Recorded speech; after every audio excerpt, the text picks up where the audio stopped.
Okay. Ayan, memory.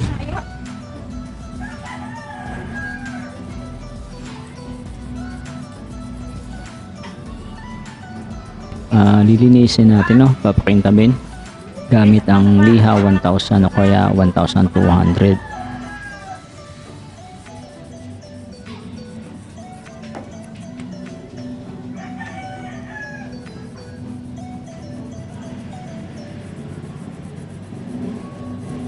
So, ayan na nga.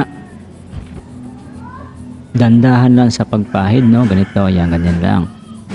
Tapos, ingatan nyo yung maliliit na piyesa dyan sa ibabaw ng tanso. May mga maliliit dyan na parang muta. Iwasan nyo na matamaan yan. Tapos yung liha, huwag nyo masyadong ibaon. Yung tipong sakto lang na tikintab siya.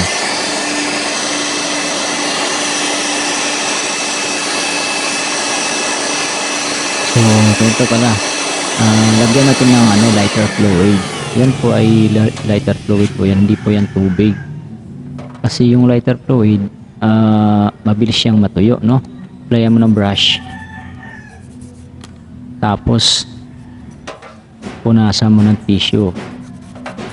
Punasan mo. Tingnan mo, makikita mo dumi yan. Makikita mo. Madumi. Kaya, huwag mong tigilan hanggat hindi yan puputi. Ganun lang po ang sekreto. Okay? Tapos bugahan natin siya ng blower para maganda.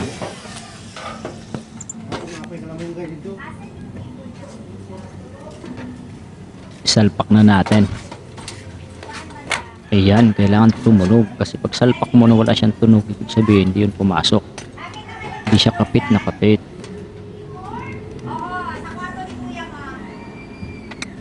Ito naman po ay thermal paste. Basta yan siya, bawal kainin. Pag kinain mo yan, tigok ka. So yan po yung tumutulong para hindi agad-agad uminit yung processor. Tapos lalagyan natin ng heatsink. Ito yung pinaka-fan niya. Itong fan na to ay mahirap talaga to ikabit. Pag yung force mo dito ay alanganin, hindi mo yan makakabit.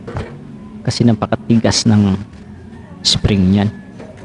Totally hindi siya spring parang A0 na bakal na manipis na nabibend. Kailangan mo ng force yan na itutulak mo tapos ilalak.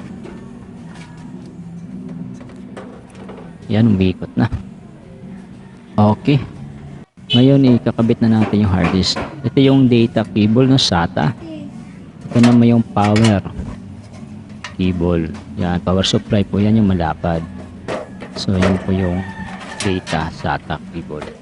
Okay, so kailangan pag maggawa kayo dyan sa loob, naka-remove po yung power natin.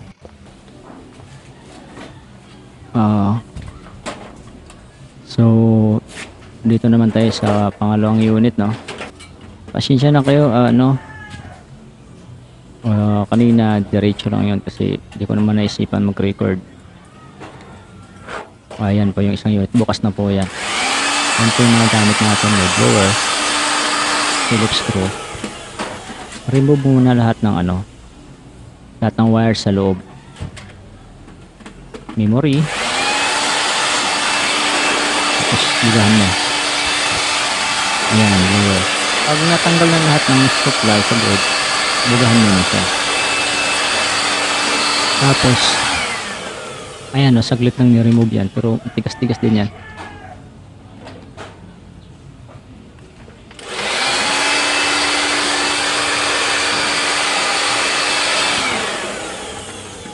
Ayan. Ayan. Nilinis natin yung mga dumiswili ng processor.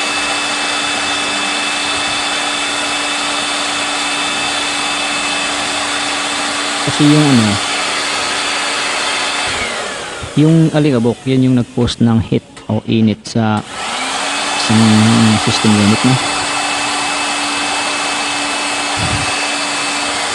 Kaya kailangan natin linisin. Tanggalin natin, no? So, i-aim dito. Ingatan nyo yung mga paa.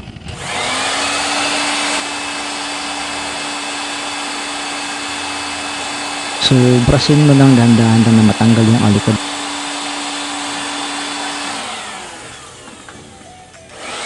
Binubrush mo. Ito ang pinakaingatan mo yung processor. Habang binubuga mo yan, dandahanin mo yan pag-brush. Huwag mo ibaon kasi pag mabali yung isang paa dyan, automatic sira na yan. So yung board, babalik tayo sa pinaglagyan ng processor. Pag Intel naman, wag na wag kayo gumamit ng brush. Kasi yung mga terminal nun, isang mali mo lang, mababali yun sa Intel. So bali yung yung pinaka processor, yung pinaglagyan, makita mo binrush ko, di ba? Hindi lahat ng unit binabrush, ha? Kasi yung board ng AMD, pag binuksan mo, tinanggal mo yung processor, ang matitira yan butas-butas na maliliit. Ito lang yung heatsink, malinis mo.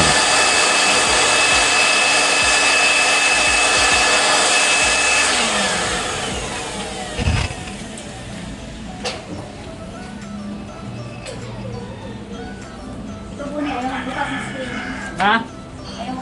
Ito yung memory niya. So, ayan. Ganun ulit yung ganun ulit yung tanggalin nyo alikabok. Tapos